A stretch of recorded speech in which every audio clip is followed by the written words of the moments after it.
What's up, everybody? Welcome to the reveal of the 22nd team in my NFL Power Rankings. With the Bengals typically being ranked in the mid-20s, this may be a bit of a surprise at 22, especially given my previous criticism of a certain redheaded quarterback for these guys. But if I'm being honest, as I go back through more film from last season, I'm actually rising on Andy Dalton. Nothing crazy, but I do think he has demonstrated that he is not just in perfect control of this offense, but is also growing as a player, even if he still doesn't have any defined plus traits at the position. The biggest question for this team is the offensive line, which we'll get into as we go through the roster, but the fact that this front office hardly threw any resources at the line this offseason tells us one of two things.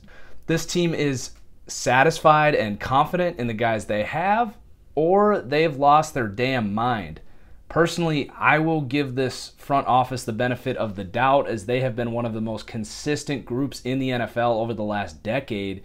If this O-line can be just serviceable, this just might be the best collection of weapons in the entire NFL. Now, as I give an optimistic outlook of Dalton and this offense, this is still a team that absolutely needs a sound supporting defense if they want to truly compete consistently against playoff caliber teams. Even with all the weapons here, this offense will not reach the efficiency to keep up with the truly dominant offenses in professional football. This defense was incredibly average last season statistically, and on tape you could see faster teams exploiting the speed of this defense. This is a defensive unit that has shown flashes of being a top 10 defense, but they're aging and in desperate need of speed, as this group seemed constantly in pursuit, especially as the season went on.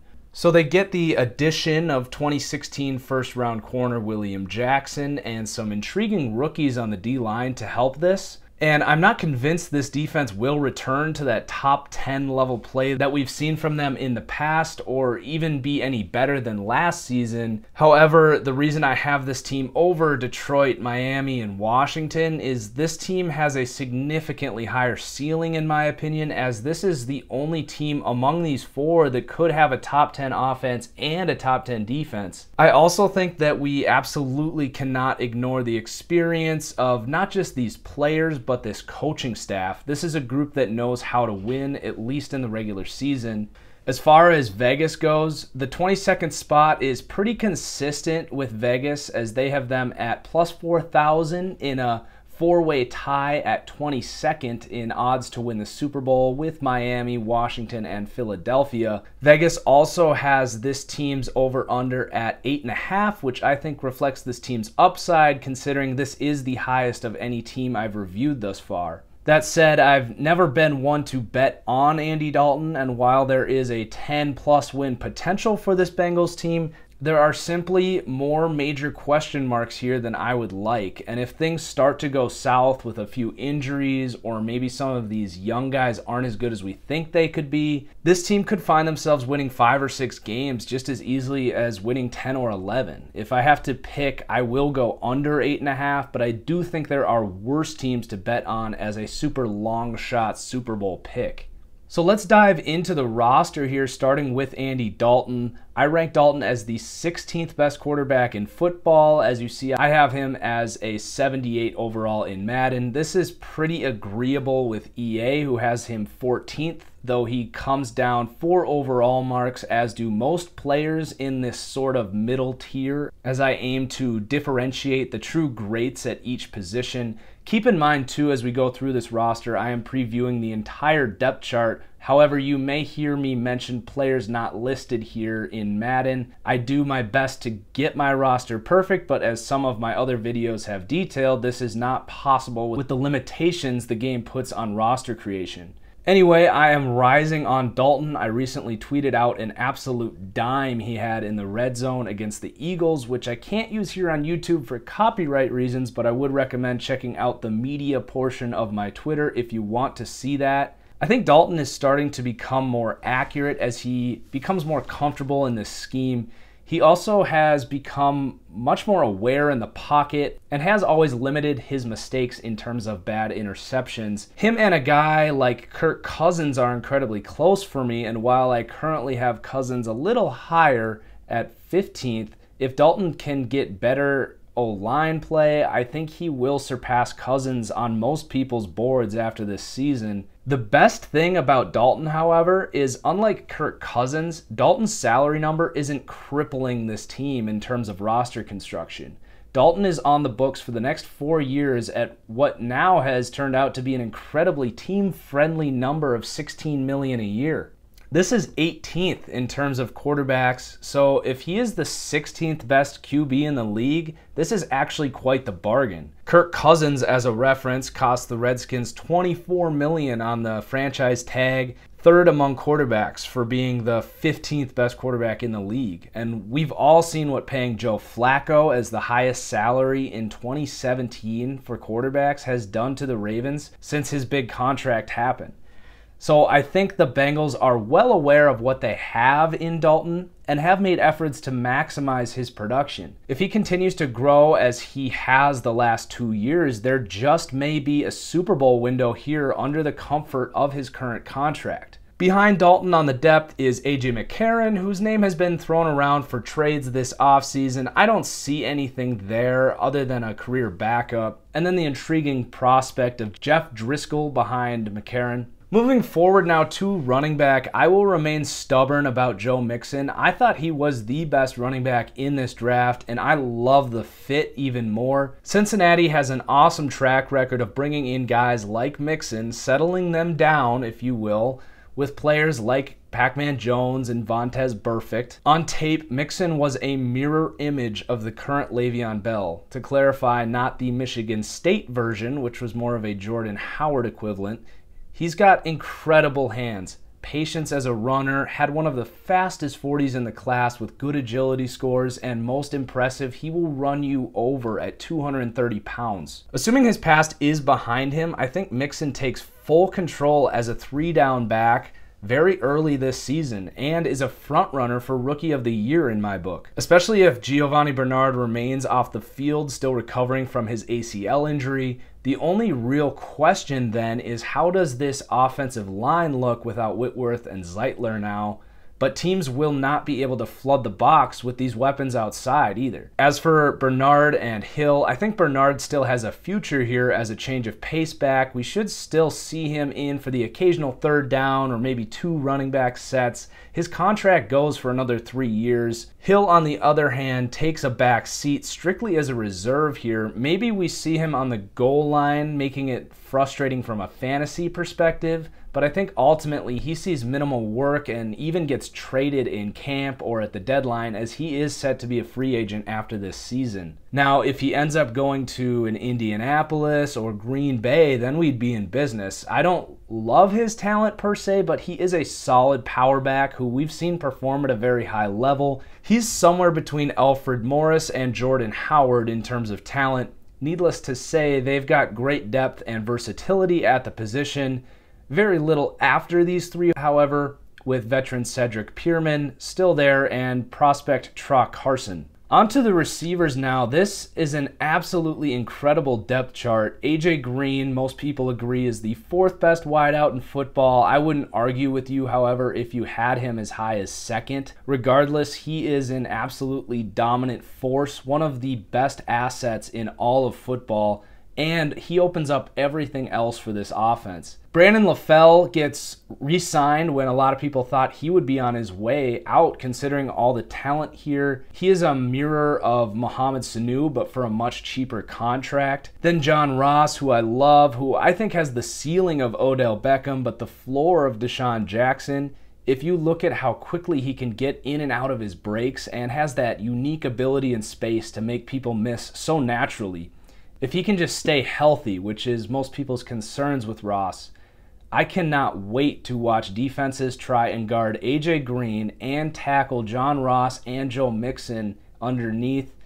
And that isn't even mentioning Tyler Eifert or the rest of this solid receiving group where you've got Cody Core, who played awesome last season, Last year's second rounder Tyler Boyd, who struggled but definitely has upside as a red zone or a third down target. A freaky prospect in Josh Malone, who Tennessee fans, although absolutely mental, like to compare to Randy Moss. And a special shout out to Alex Erickson, waiting for his chance to emerge as the next shifty slot receiver.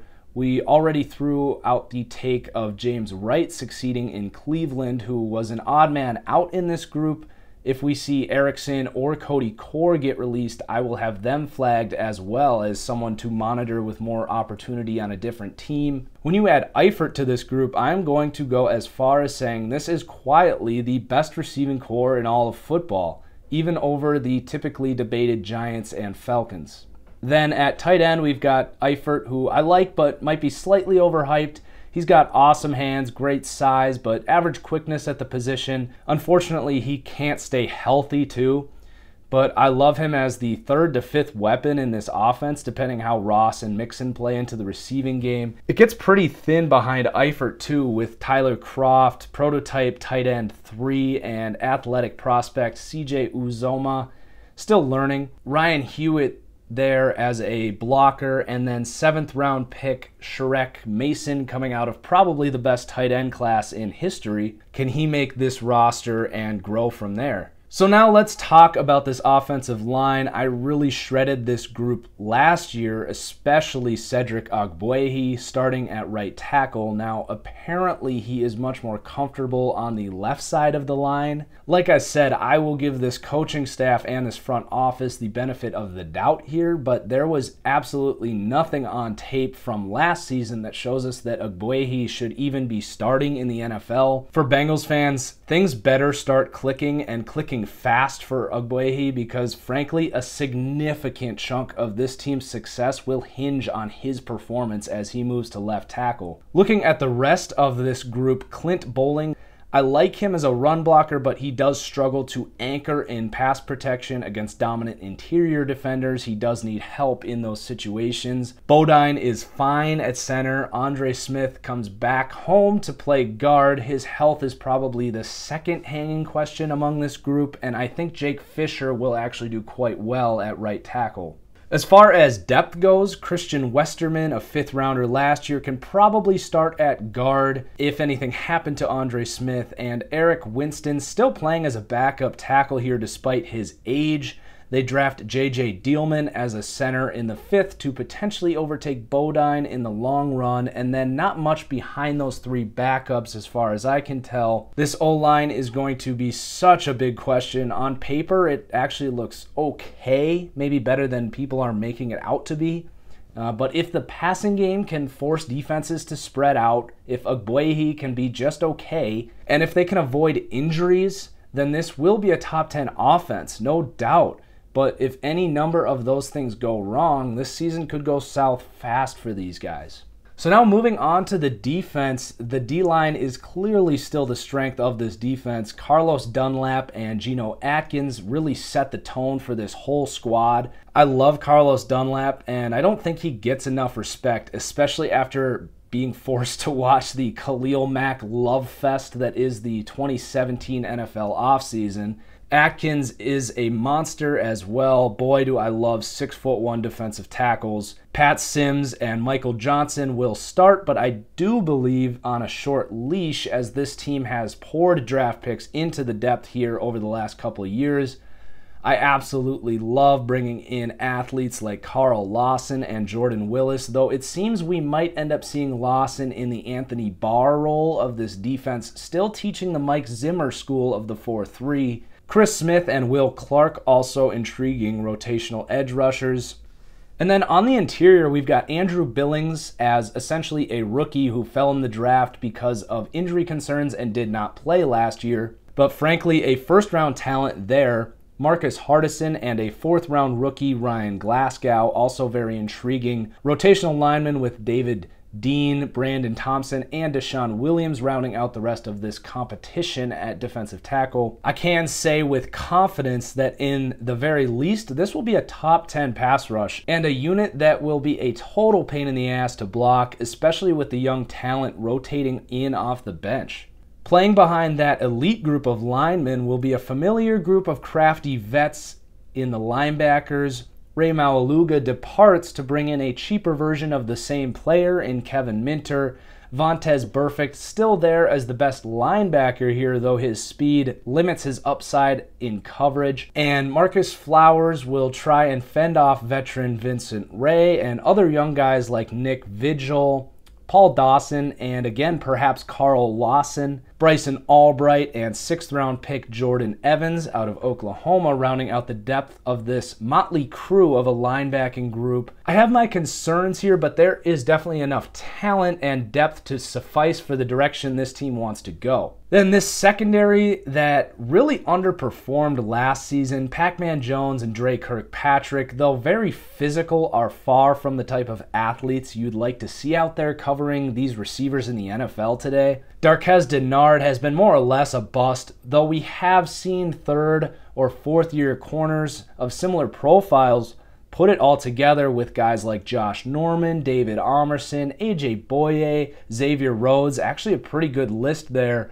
The big question will, of course, be the return of last year's 1st-round pick, William Jackson. This team could and frankly should be relying somewhat heavily on him to play at a high level right out the gate. Developmental guys like Josh Saw, Kivari Russell, and 6th-rounder Brandon Wilson will fight over 2, maybe 3 roster spots, along with Carolina outcast Bené Benwickery, who, by the way, couldn't even make the most desperate team looking for corners last season on the Packers roster late last season. Overall, I think it's an average group. You've got some potential there, but also some veterans who might be physically outmatched, but at least won't be out of position too often. And then moving on to safety to round out this review, George Iocca had one of the most disappointing seasons of any player in 2016. Many expected, including myself, expected him to take a step forward with the departure of Reggie Nelson, but he really managed to be a completely average safety in terms of run defense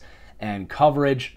I would expect him to bounce back somewhat this season, though it does seem his big contract was a bit of a bust. At least Sean Williams really capitalized on the role left by Nelson. A former 3rd-round pick who was surely waiting for his chance to shine was clearly the better safety here. Could he continue to grow into an upper echelon safety? Just got a nice new contract last season, perhaps a big reason for optimism here in this secondary in Sean Williams. Not really any prominent depth here at safety with young guys Darren Smith and Clayton Fejedelem in development. We would have to see an injury before really finding out how good either of these two truly are.